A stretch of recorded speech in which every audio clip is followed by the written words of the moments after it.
Assalamualaikum, salam sejahtera, selamat pagi anak-anak. Bagaimana kabarnya hari ini? Tentu dalam keadaan sehat semua ya. Sebelum memulai pembelajaran hari ini, kita berdoa dulu ya, agar pembelajaran yang kita terima dapat bermanfaat. Berdoa selesai. Tetap semangat belajar jarak jauh anak-anak. Kita sudah belajar tentang ciri-ciri lingkungan yang tidak sehat di tempat bermain. Nah, coba perhatikan pada layar kalian. Di situ ada meja yang sangat kotor. Pada video ini kita akan belajar tentang tempat yang kumuh dan becek yang harus dibersihkan. Mari kita lihat ceritanya. Dayu dan teman-teman membuat kerajinan. Mereka membuat karya membentuk dari tanah liat. Banyak benda yang dapat dibuat dari tanah liat. Apa saja ya kerajinan yang dapat dibuat dari tanah liat? Mari kita lihat bersama. Yang pertama adalah teko dan cangkir. Nah, jika diperhatikan, teko dan cangkir ini terbuat dari tanah liat. Kemudian ada tempat pensil. Kemudian ada boneka binatang, atau bisa juga membuat tabungan dari binatang. Kemudian kendi dan vas. Semuanya dibuat menggunakan tanah liat. Sekarang kita lihat apa saja ya bahan dan alat yang digunakan untuk membuat kerajinan dari tanah liat ini ya. Nah, ini dia bahan-bahannya. Yang pertama tentu saja ada tanah liat. Kemudian ada alat pengaduk. Yang dijadikan alasnya adalah papan atau triplek. Kemudian kita juga membutuhkan air. Nah, adik-adik, itulah beberapa alat dan bahan yang digunakan untuk membuat kerajinan dari tanah liat. Mari kita cari tahu cara membuat kerajinan dari tanah liat ya. Yang pertama, siapkan tanah liat dan air secukupnya. Yang kedua, siapkan triplex atau papan kayu sebagai alas. Yang ketiga, siapkan gambar rancangan atau model. Kalian bayangkan dulu apa yang ingin kalian buat dari tanah liat. Atau jika kalian sudah memiliki contoh, kalian bisa meletakkannya agar kalian bisa mencontohnya. Yang keempat, tempatkan tanah liat di atas triplek atau papan kayu sedikit demi sedikit. Yang kelima, pijat-pijat bahan hingga mendekati bentuk yang diinginkan. Jadi cara membentuknya dengan dipijat-pijat ya adik-adik. Kemudian, tambahkan bahan jika kurang. Sebaliknya, kurangi bahan jika merasa berlebih. Yang ketujuh, sempurnakan bentuk dengan alat bantu. Nah, alat bantu yang digunakan adalah alat pengaduk tadi ya adik-adik. Kemudian, langkah terakhir yaitu bentuk detail dan haluskan menjadi bentuk yang kalian inginkan ya.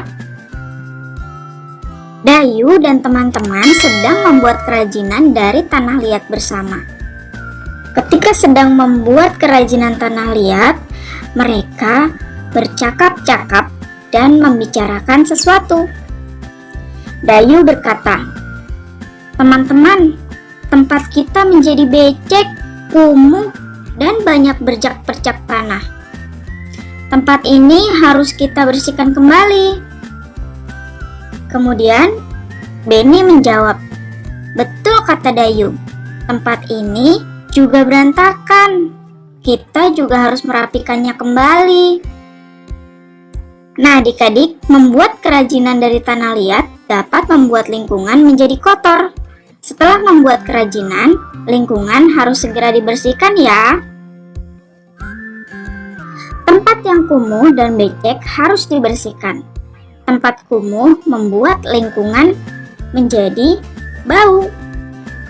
Bau yang tidak enak akan membuat tempat tidak nyaman. udara di sekitar menjadi tercemar. Pencemaran menimbulkan penyakit. Tempat yang becek juga dapat membahayakan diri. Tempat yang becek mengandung air. Jika tidak berhati-hati saat berjalan, dapat menyebabkan jatuh terpeleset karena lantainya yang licin terkena air. Kepala bisa terbentur ke lantai. Nah, oleh sebab itu kita harus menjaga keselamatan diri ya adik-adik. Caranya dengan menjaga kebersihan lingkungan agar tidak kumuh dan becek. Seperti yang dilakukan oleh Dayu dan teman-teman.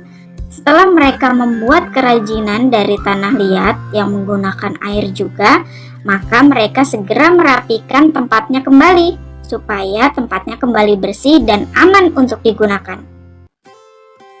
Nah, adik-adik, dari cerita Dayu dan teman-teman yang membuat kerajinan dari tanah liat tadi, terdapat beberapa kosakata, yaitu yang pertama adalah bercak, yang kedua becek, yang ketiga adalah kumuh. Nah, mari kita cari tahu, apa sih arti bercak? Bercak adalah noda atau kotoran berupa bintik-bintik kecil. Sedangkan becek artinya adalah tempat yang berair.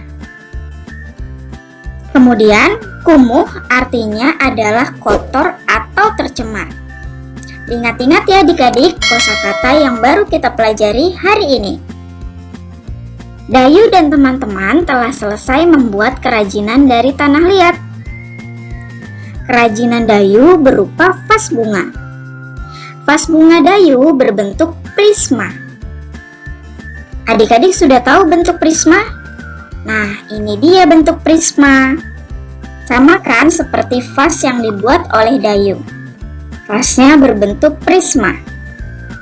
Prisma merupakan contoh bangun ruang. Sebelumnya kita juga sudah mempelajari tentang bangun ruang. Nah adik-adik, apakah kalian masih ingat dengan ruas-ruas garis pada bangun ruang? Mari kita tentukan ruas-ruas garis pada bangun ruang prisma ini ya.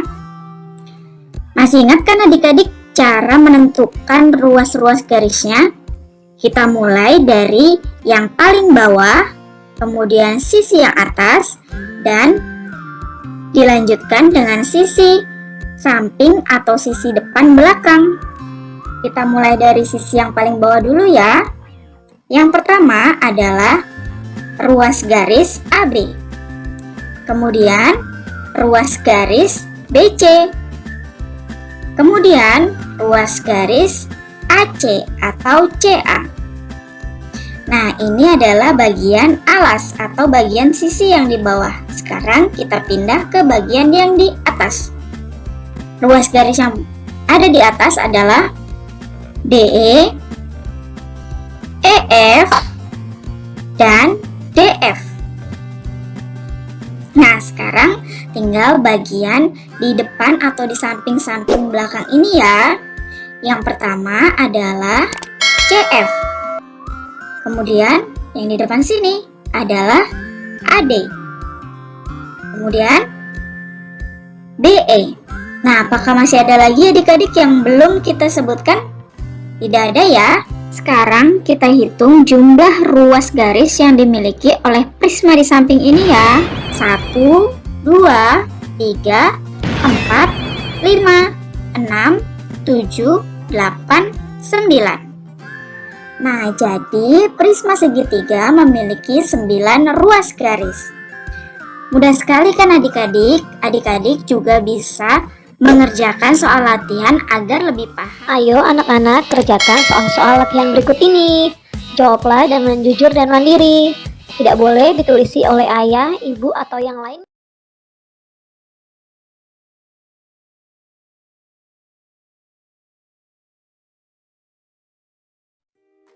Semoga pembelajaran yang diberikan dapat bermanfaat dan mudah dipahami ya anak-anak. Anak-anak hebat tetap semangat belajar meskipun dari rumah. Tetap jaga kesehatan dan patuhi protokol kesehatan. Terima kasih untuk ayah bunda yang senantiasa sabar dan semangat mendampingi anak-anak belajar dari rumah. Sampai jumpa.